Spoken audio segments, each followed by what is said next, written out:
La esperanza incluso ha conducido a muchos hombres a la victoria, incluso a pueblos en medio de guerras que estaban a punto de ser devastados. La esperanza los condujo al triunfo. Y la esperanza es lo que el Señor nos ha concedido para seguir avante en esta vida.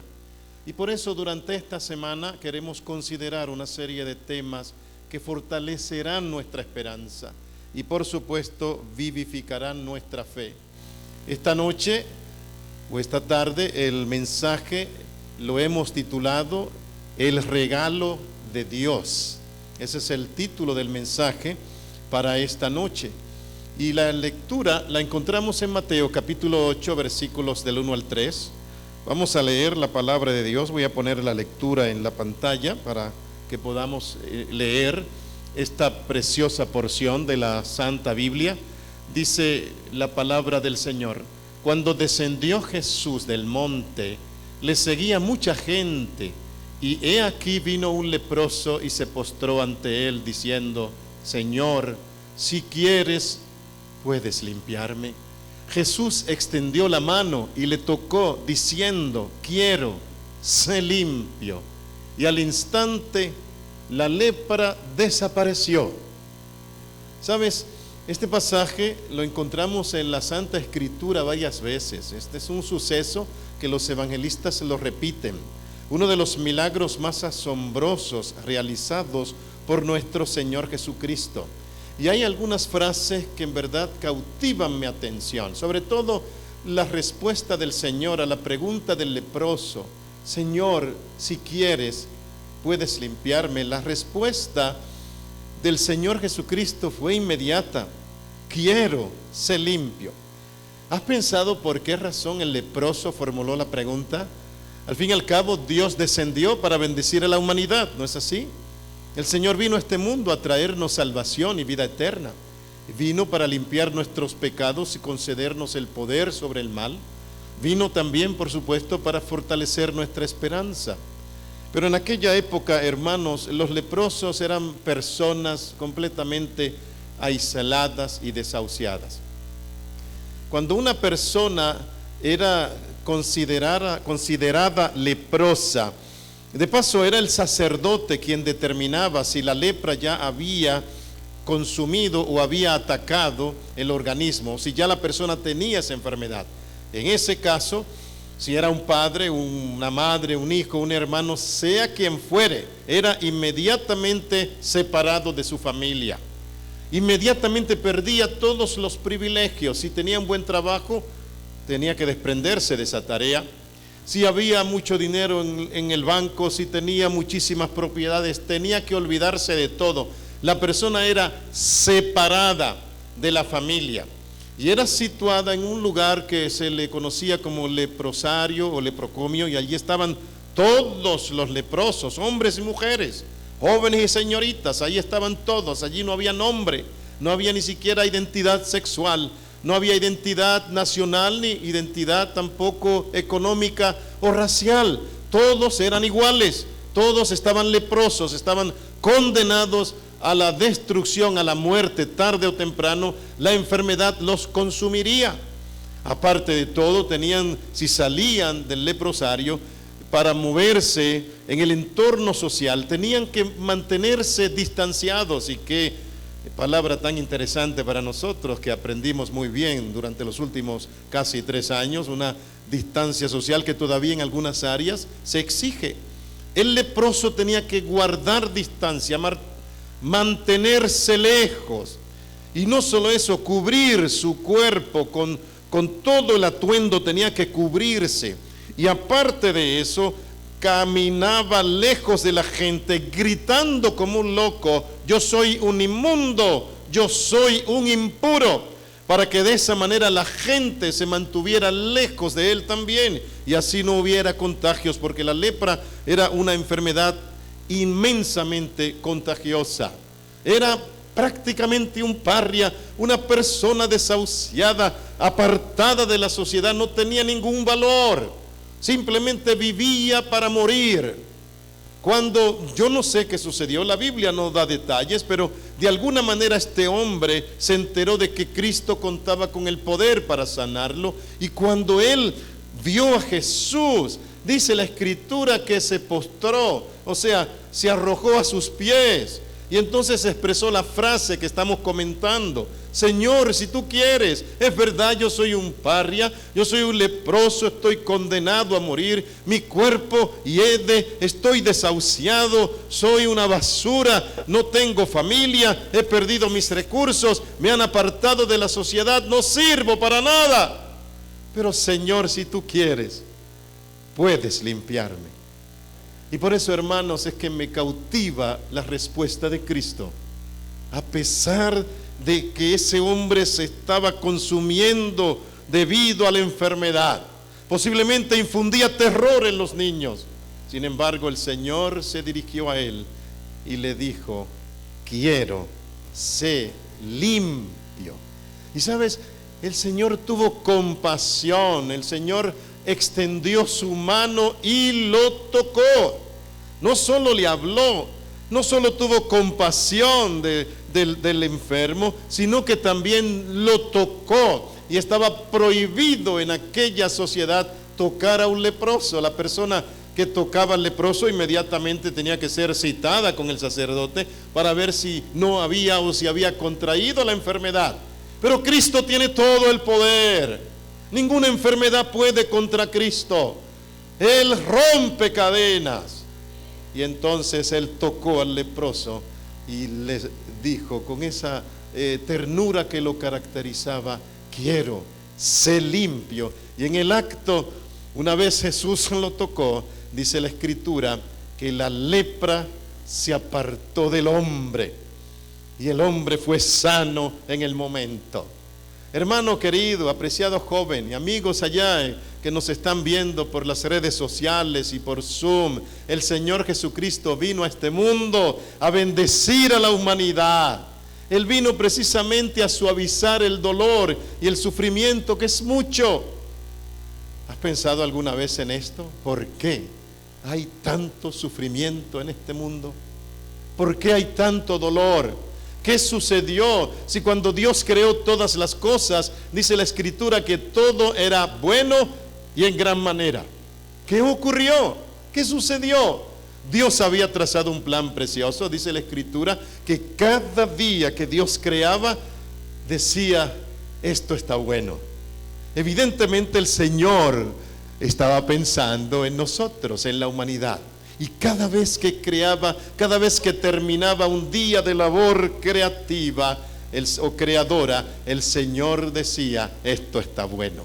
Cuando finalizó la creación, dice la Biblia, que el Señor Jesucristo exclamó: esto está bueno y en gran manera. ¿Por qué? Porque había creado una institución para enlazar a la humanidad con la divinidad, para cultivar una comunión con el Dios Todopoderoso a través de la adoración en el Santo Sábado. Y lo más bello, Dios creó el matrimonio al concluir la semana de la creación. Y cuando Dios vio que todo había concluido, entonces exclamó: esto está bueno y en gran manera. Pero amados hermanos, este mundo en el cual nosotros vivimos no es bueno, ni mucho menos bueno en gran manera. Y ustedes pueden confirmar lo que estoy diciendo en esta tarde. El dolor ha cercenado a la humanidad, el sufrimiento, guerras por doquiera, enfermedades, pandemias, conflictos entre naciones, abusos contra menores, contra viudas y huérfanos. El crimen, la drogadicción, la prostitución, tanta maldad que continúa aumentando más y más. Y a diario te percatas que en verdad este es un mundo terrible, un mundo malo, no un mundo bueno. Dios creó un mundo bueno, pero algo sucedió.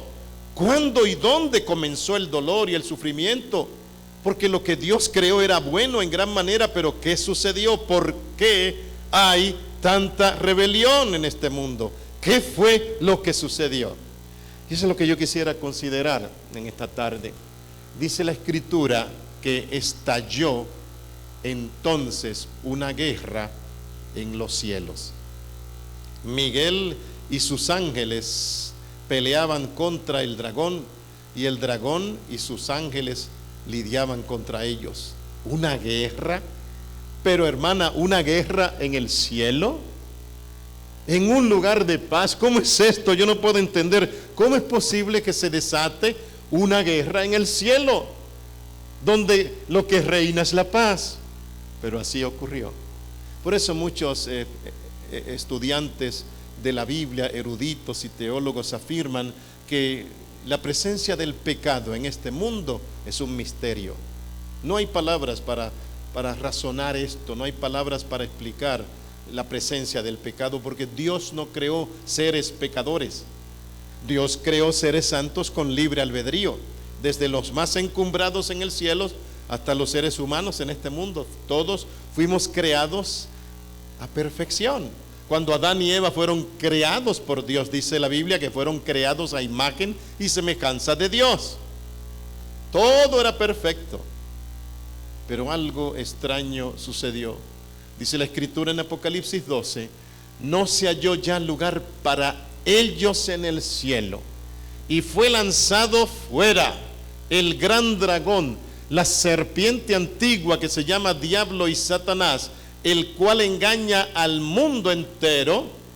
Fueron arrojados a este mundo, fue arrojado a este mundo, y sus ángeles fueron arrojados con él.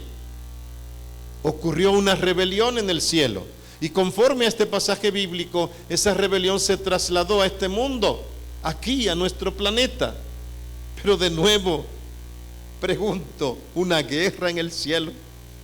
Una guerra en el cielo, en la misma presencia de Dios. Por eso, hermano querido y amada hermana, a veces nosotros no escatimamos el poder de las fuerzas del mal.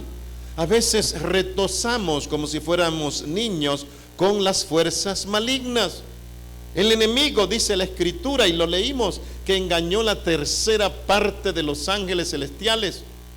Y dice la Escritura que en estos últimos días intenta engañar, si fuere posible, aún a los escogidos del Señor.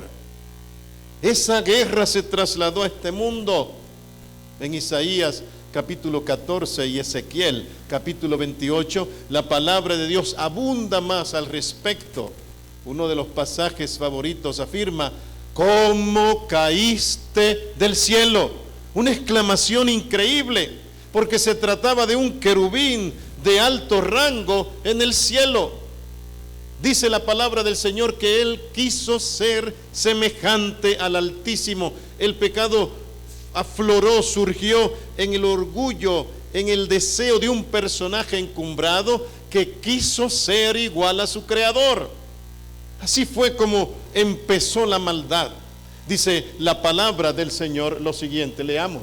En Edén, en el huerto de Dios estuviste, tú querubín grande protector. No se trataba de un personaje insignificante, hermanos y amados jóvenes. Se trataba de un personaje encumbrado, un ser grandioso, de una imponencia y una presencia increíbles. Y dice la Escritura: tú querubín grande protector, yo te puse en el santo monte de Dios. Allí mismo, en la presencia de Dios. Este querubín, conforme a lo que hemos leído en el espíritu de profecía, era el que cubría la gloria de Dios. Esa era una de las funciones de Lucifer en el cielo, cubrir la gloria de Dios. Dice la palabra del Señor que en medio de las piedras de fuego él se paseaba. Y escuchen este pasaje: perfecto eras en todos tus caminos. ¿Cómo era él? No escucho bien. ¿Cómo era? Era perfecto, perfecto eras en todos tus caminos, desde el día que fuiste creado hasta que se halló en ti maldad. Entonces, la razón del dolor y del sufrimiento radica en lo que sucedió en el cielo. Este personaje se rebeló, engañó la tercera parte de los ángeles celestiales, fueron lanzados a este mundo y toda esa rebelión, el odio y la maldad, estos personajes los trajeron aquí, a este planeta.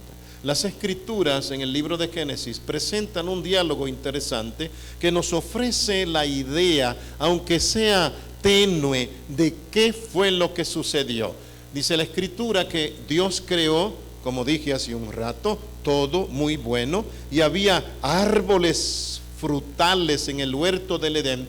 Y escuchen esto, lo que me asombra, todas esas frutas eran para que el hombre y la mujer las disfrutaran. Todo lo he dado, dice el Señor, a nuestros primeros padres. Todo esto será para que ustedes consuman.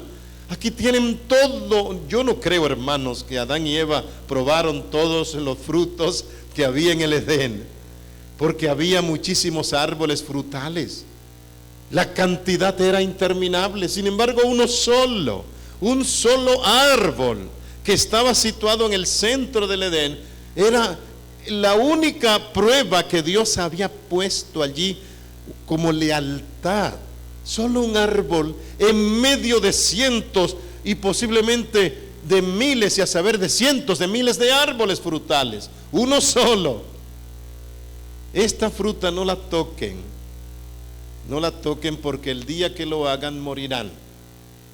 Una prueba que el Señor estableció para enseñarle a cada uno de ellos, para enseñarles a nuestros primeros padres, que el dueño de toda esa creación, ¿quién era? ¿Adán? ¿Eva? ¿Quién era? Dios era el dueño. Ellos tenían que reconocer esa gran verdad. Y ese árbol de ciencia del bien y del mal les enseñaba ese precepto tan hermoso de que Dios era el dueño de todo el universo, incluso de la tierra y de sus vidas. Pero de pronto se desató una conversación entre Eva y la serpiente, que de paso la mujer se asombró al ver que ese animal tan hermoso estaba hablando, pues de todos los animales que Dios había creado, escuchen, jóvenes, la serpiente era el más hermoso. Hoy día la serpiente como que nos infunde terror, ¿verdad? Si los conquis se encuentran con 3 o 4 cascabeles, ¿qué va a pasar? ¿Van a jugar con ellas? No, a correr se ha dicho, porque son animales terribles, muy peligrosos, pero cuando Dios los creó eran hermosos. La serpiente tenía un color dorado, ese gold profundo, que cuando los rayos del sol descansaban sobre esa piel dorada, color oro, el animal como que brillaba, y la belleza era preciosa. Incluso la escritora Elena de White dice que contaba con alas y podía volar. Era un animal precioso. Y el enemigo, en este caso Lucifer, el diablo, que de paso la palabra diablo viene del idioma griego diabolos, que quiere decir engañador, tramposo. Así que él, para tentar al ser más hermoso de la creación, en este caso la mujer, se valió del animal más hermoso que había en el Edén, la serpiente. Y es muy probable que la serpiente le dijo a la mujer: pero ¿por qué dudas tanto? Mira, yo no hablaba, y cuando comí de este árbol, cuando probé el fruto del árbol, ahora estoy hablando. Imagínate lo que sucederá contigo, porque ya pareces una diosa. Pero cuando comas de este árbol, serás como Dios, sabiendo el bien y el mal. Y amados, la mujer comentó lo que había aprendido del Señor. Fíjense, ella le dijo: nosotros podemos comer del fruto de los árboles del jardín. Podemos comer de todos esos frutos, pero de este fruto del árbol de ciencia del bien y del mal no podemos comer, porque el día que comamos ni siquiera podemos tocarlo. Eso fue lo que nos enseñó el Señor, porque cuando lo hagamos vamos a morir. Claro está, la serpiente con astucia declaró: no moriréis. Aquí el enemigo está prácticamente contrariando la palabra de Dios, y esta estrategia él no la ha puesto a un lado, continúa usándola todavía. El diablo tiene la capacidad de minimizar la palabra de Dios. Con frecuencia en las escuelas, en las universidades, en los centros de aprendizaje se engrandece la sabiduría del hombre y se aminora la sabiduría de Dios. Se enseña que el hombre surgió de una bestia, o tal vez de un movimiento de evolución que demoró años y siglos. Algunos alegan que hasta surgió del mono. No, hermano mío, mira, hermana querida, yo doy gracias a Dios, porque cuando yo repaso la oración modelo, el Padre Nuestro, esa oración enseña: Padre nuestro que estás en los cielos. No dice Padre nuestro que estás en el zoológico de Phoenix. Padre nuestro que estás en el cielo. ¿Sabes por qué? Porque tú y yo no descendemos de una bestia, descendemos del Dios Todopoderoso, nuestro Creador. Y el enemigo siempre ha tergiversado la palabra de Dios, y esa es su estrategia para engañar. Dice la Escritura: si fuere posible, ¿aún a quiénes? A los escogidos. No moriréis, le dijo el diablo a Eva. Al contrario, cuando ustedes coman, serán como Dios, sabiendo el bien y el mal. El resultado ya lo conocemos. El hombre y la mujer pecaron contra Dios. Fueron expulsados del Edén, y en ese momento algo sucedió. ¿Qué dijo Dios? Que si comían, ¿qué dijo el Señor? Morirían. ¿Murieron cuando comieron? Murieron. Empezaron a morir. Pero ¿saben por qué no murieron en el acto? Acuérdense que la palabra de Dios es palabra de Dios. Si el Señor lo dice, se cumple. ¿Sabes por qué no murieron en el acto? Porque otro murió en su lugar. Y ese es el mensaje que yo quiero desarrollar esta tarde. Otro murió en lugar de Adán y Eva. La Biblia dice que el Cordero de Dios fue inmolado ¿desde cuándo? Desde antes de la fundación del mundo. Dios se había anticipado, mis amados hermanos. Alabado sea su nombre. En su sabiduría Dios previó un plan grandioso, un plan que tú y yo conocemos como el plan de salvación. Y gracias a ese plan tú y yo tenemos hoy esperanza de salvación y de vida eterna. Hermano querido y amada hermana, el pecado trajo consigo la miseria, el dolor y el sufrimiento. Por eso la gente sufre. Por eso están todas esas calles de esta ciudad llenas de indigentes. Por eso hay ultraje, hay abuso sexual, hay asesinatos, abusos domésticos. Por eso los niños son olvidados. Por esa razón los esposos abandonan sus esposas y los hogares continúan en deterioro. Porque el diablo trajo consigo miseria, dolor y sufrimiento. Pero demos gloria a Dios en esta tarde, amados hermanos, porque en esa misma ocasión el Dios Todopoderoso prometió aplastar la cabeza de la serpiente. La primera promesa, de paso, a Génesis 3:15, constituye el primer evangelio predicado en la Santa Escritura. Jesucristo declaró: enemistad pondré entre ti y la mujer, entre tu simiente y la simiente tuya. Esta te herirá en la cabeza y tú le herirás en el calcañar. Dios en el mismo Edén prometió que Cristo vendría a este mundo a recuperar lo que el diablo nos arrebató en el Edén. Todas esas bellezas que Dios había compartido con nuestros primeros padres se deshicieron debido al pecado. Pero en el mismo Edén, Dios prometió hacerse hombre, morir por ti y por mí, para traernos salvación y vida eterna. Qué hermoso pasaje este, Isaías 1:18. El Señor nos desafía diciendo: venid, luego dice Jehová, y estemos a cuenta. Si vuestros pecados fueren como la grana, como la nieve serán emblanquecidos. Si fueren rojos como el carmesí, vendrán a ser como blanca lana. Hermano y hermana, nuestro Dios nos concedió el regalo más hermoso de todos. El apóstol Pablo escribió: la paga del pecado es la muerte, pero el regalo de Dios es vida eterna en Cristo Jesús, Señor nuestro. Bendito sea su nombre. Cristo es ese regalo de salvación. ¿Sabes? En una ocasión leí esto y me llamó la atención. Mi corazón se cautivó inmensamente.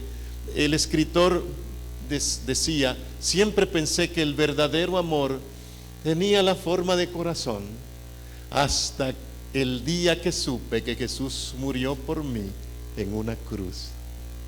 ¿Sabes que el verdadero amor, esa forma tan popular que vemos en nuestros teléfonos inteligentes, en las computadoras, siempre aparecen los corazones? Cada vez que usted escribe la palabra amor, aparecen tres o cuatro corazones, pero en lugar de esos 3 o 4 corazones debiera aparecer el dibujo de la cruz del Calvario, porque fue precisamente en esa montaña cuando el Señor Jesucristo extendió sus brazos amorosos para traernos salvación y vida eterna. Hermano, hermana, amigos, todos que están viendo este programa, Cristo es el regalo de Dios para ti, para tu familia, para cada uno de nosotros. Dice el apóstol Pablo: puestos los ojos en Jesús, el autor y consumador de la fe, el cual por el gozo puesto delante de él sufrió la cruz, menospreciando el oprobio, y se sentó a la diestra de Dios. Nuestros ojos espirituales, no los ojos físicos, los ojos del alma, debieran estar fijos en nuestro Señor Jesucristo. Él es ese regalo del cielo que trajo consigo salvación y vida eterna. Y sabes, el Señor Jesucristo fue coronado con espinas precisamente para terminar con el sufrimiento de la humanidad. Aquel que debía haber ceñido una corona de gloria, dice la Santa Escritura, que portaba una corona de espinas y sufría un tormento insoportable para concedernos salvación y vida eterna. ¿Sabe? La corona es muy importante, sobre todo para los monarcas en este mundo.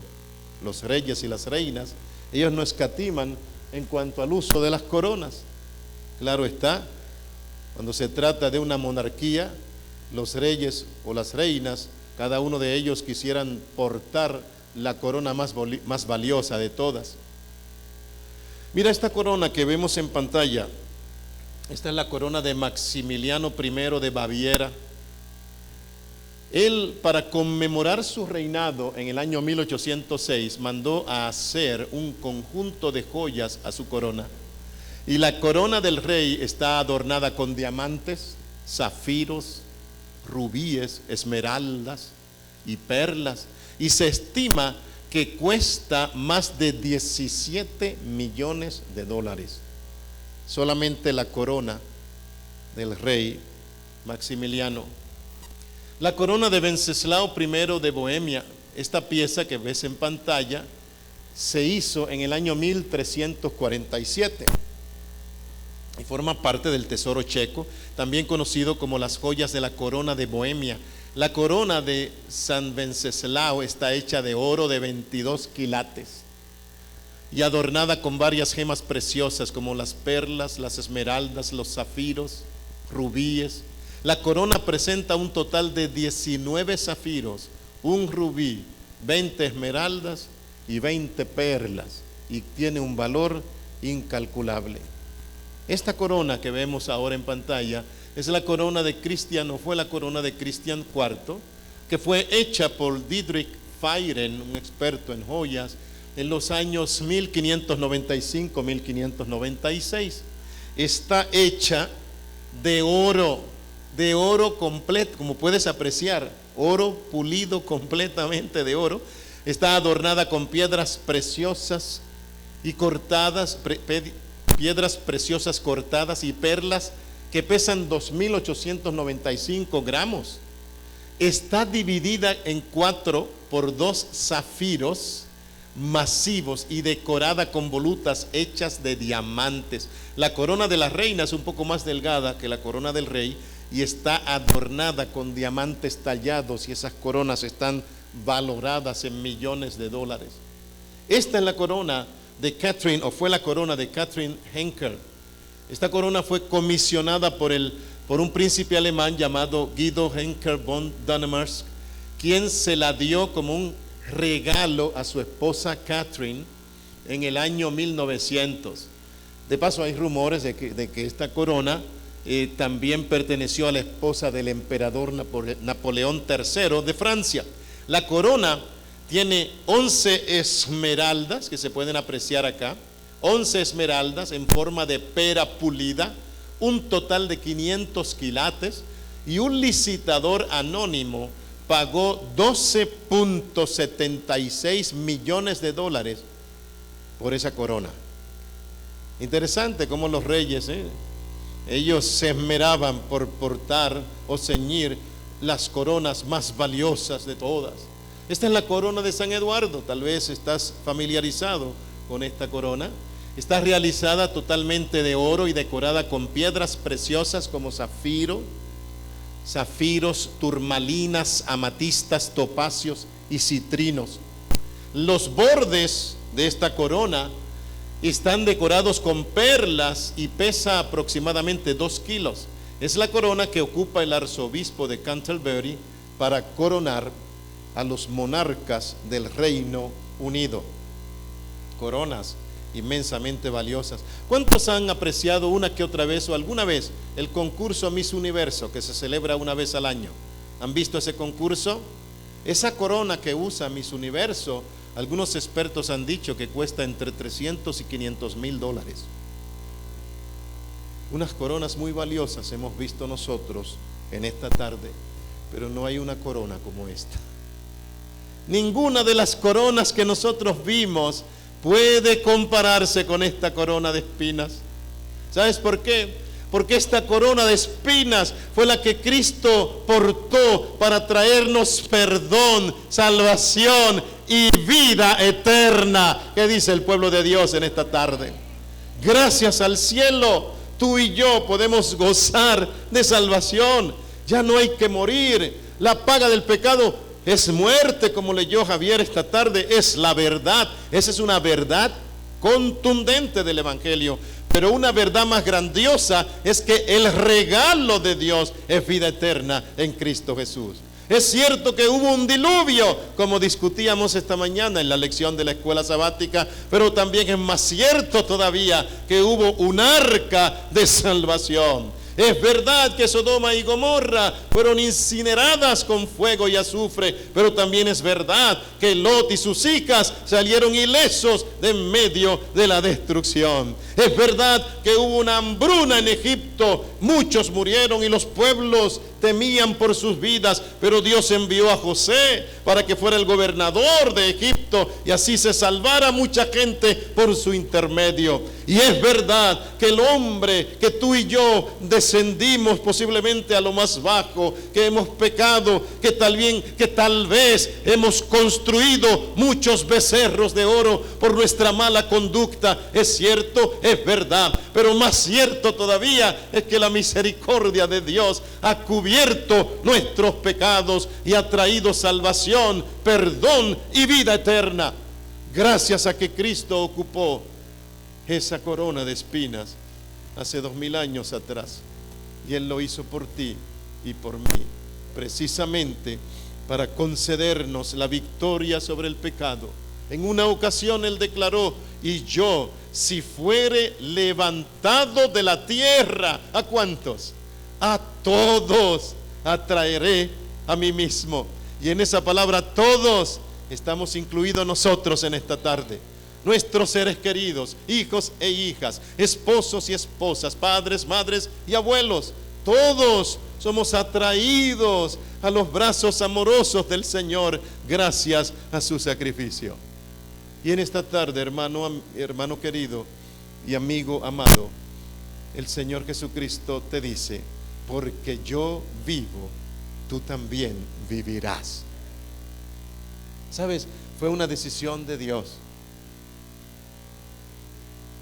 De acuerdo a lo que escuchamos al principio de este mensaje, Lucifer quiso subir, ¿no es así?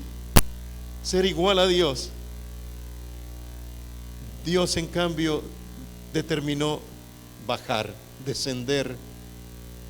Se hizo hombre, descendió al nivel de los ángeles y descendió aún más todavía al nivel de la humanidad.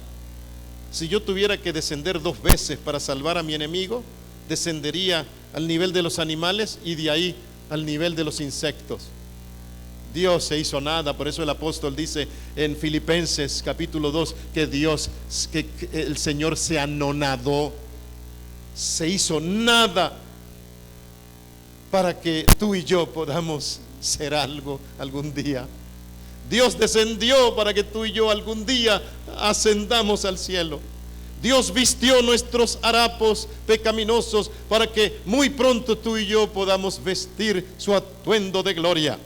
Dios, el Señor Jesucristo, soportó la muerte para que muy pronto tú y yo podamos disfrutar de la vida suya. Y sabes, eso se logra cuando uno se arrepiente de todo corazón, cuando entregas tu vida en los brazos del Señor. El Dios Todopoderoso te concede todas las bendiciones que tu alma necesita. ¿Por qué continuar demorando esta decisión tan importante? Es menester que tú y yo nos comprometamos con el Señor. Las Escrituras afirman que cuando nosotros tomamos la determinación de arrepentirnos y bautizarnos, el Señor perdona todos nuestros pecados. Y como si fuera poco, nos concede el poder para vencer. Pero el secreto de esa victoria, amigo, amiga, usted que está viendo y escuchando este mensaje, allá en su casa, en su oficina, el secreto de esa victoria consiste en entregar su vida en las manos maravillosas, en los brazos amorosos de nuestro amado Salvador. Esa es una decisión de valor eterno. Y en esta tarde te animo, hermano mío, te desafío en el nombre de Dios, incluso te motivo a que tomes la determinación de acudir a Cristo para que disfrutes de esas grandes bendiciones. Acuérdate que durante esta semana, con el poder del cielo, estaremos renovando la esperanza. Y un paso firme para lograr esta bendición sería encomendarnos al Señor Jesucristo. El apóstol Pablo le dijo al carcelero de Filipo: cree en el Señor Jesucristo y serás salvo tú y tu casa. Sabes, Dios tiene el poder para transformarte en este momento. No sé qué ha sucedido contigo, no sé qué ha sucedido en tu vida, en tu casa, no sé hasta dónde has llegado, pero Dios conoce tu corazón. El Señor te ama. Es posible que tú y yo nos retiremos de Dios, pero nunca el Señor jamás se retirará de nosotros. Tal vez nos hemos ensuciado, pero Dios tiene precisamente la habilidad para limpiar, para hacernos puros, brillantes, precisamente como esas piedras preciosas que vimos. Hace muchos años, yo tendría tal vez quizás unos 9 o 10 años. Recuerdo que allá en Puerto Rico, en la ciudad donde crecí, la ciudad de Calley, llueve mucho. Puerto Rico, el hermano Javier sabe, es un país montañoso y las lluvias allí llegan a cualquier hora. Usted a veces ve un día soleado y de pronto se alegra y se prepara para ir al parque y ocupa 5 minutos en alistarse en su habitación, y cuando sale ya está nublado. Ese es mi país. Llueve mucho y recuerdo que en el barrio donde crecía había masas de agua. Nosotros le llamábamos charcos o pozos, y cuando llovía pues se llenaban todavía más de agua y era muy bueno nadar en esos lugares. Una tarde, después de la tarea escolar, ya había escampado, la lluvia había cesado. Entonces con mis amigos decidimos ocupar unos minutos en uno de esos charcos, en uno de esos pozos, pero había ocurrido algo que nosotros desconocíamos.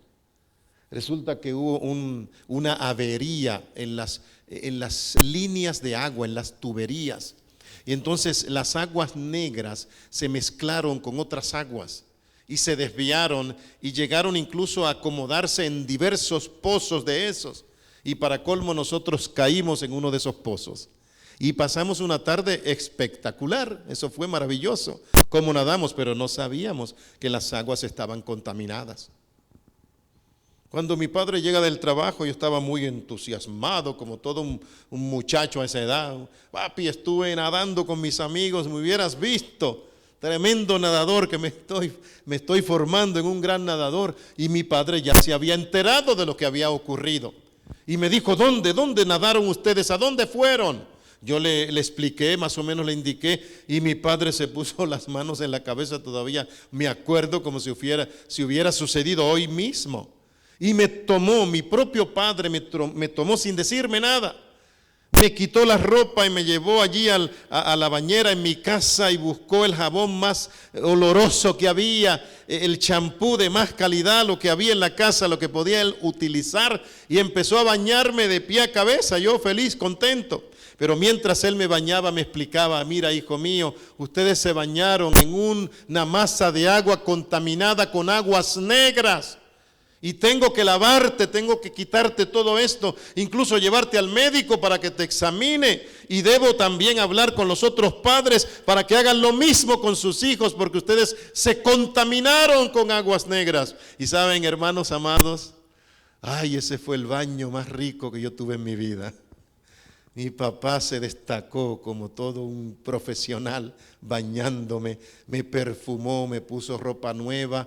Finalmente al día siguiente fuimos al médico, gracias a Dios, no había ningún problema. Pero qué baño tan rico.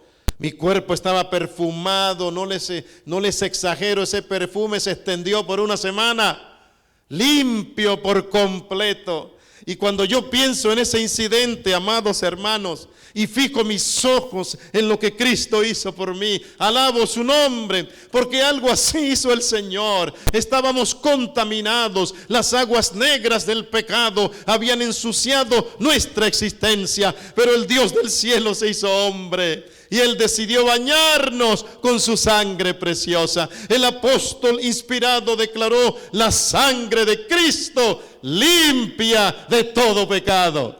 Y esa fue la obra que el Señor hizo contigo y conmigo. En la cruz del Calvario el Señor entregó su vida para traernos salvación, perdón de pecados y vida eterna. Por eso te animo en esta hora a que te pongas de pie y acudas al Señor Jesús y le digas, Señor, mi vida te pertenece. Gracias por lustrarla, gracias por traerme salvación, gracias por concederme vida eterna, gracias por salvarme. ¿Quieres ponerte de pie y decirle al Señor Jesucristo que tú lo amas, que estás agradecido por esa enorme e incomparable salvación que Él hizo por ti y por mí? Que Dios nos bendiga a todos. Igualmente allá en tu casa, donde estás, o tal vez en tu oficina, ¿por qué no ocupas, aunque sea estos segundos, para meditar en lo que Dios hizo por ti? Acuérdate que Dios descendió a este mundo trayéndote salvación y vida eterna. Y esta es tu oportunidad para agradecerle, encomendar tu vida al Señor, entregarte a los brazos portentosos de Jesús y decirle al Señor, Señor, te amo, sálvame y que tu Santo Espíritu me selle para el día de la eternidad. En esta tarde, Señor, queremos darte gracias por tu presencia aquí con nosotros. Gracias por esa obra maravillosa que hiciste por cada uno de nosotros en la cruz del Calvario.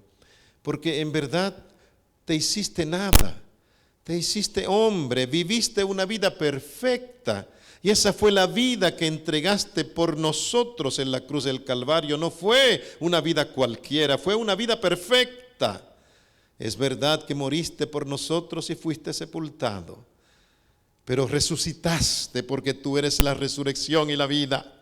Ascendiste al cielo y allá intercedes por nosotros, defendiéndonos, abogando nuestra causa, y algún día regresarás a este mundo en gloria y majestad para llevarnos al reino de los cielos. Por eso y por mucho más te damos gracias en esta tarde. Gracias por el ministerio de tus santos ángeles y gracias por el ministerio del Espíritu Santo. Llévanos a nuestras casas ahora con tu bendición. Danos una noche preciosa, una noche feliz. Mañana de igual manera que podamos gozarnos en tu presencia y en la tarde a las 7 que estemos aquí para continuar renovando nuestra esperanza. Gracias por escucharnos. En el nombre de Cristo lo pedimos. Amén, Señor. Amén. Pueden sentarse, mis amados hermanos y amigos. Dios les bendiga ricamente. Adelante, Javier. Que pasen una linda tarde todos y una feliz semana.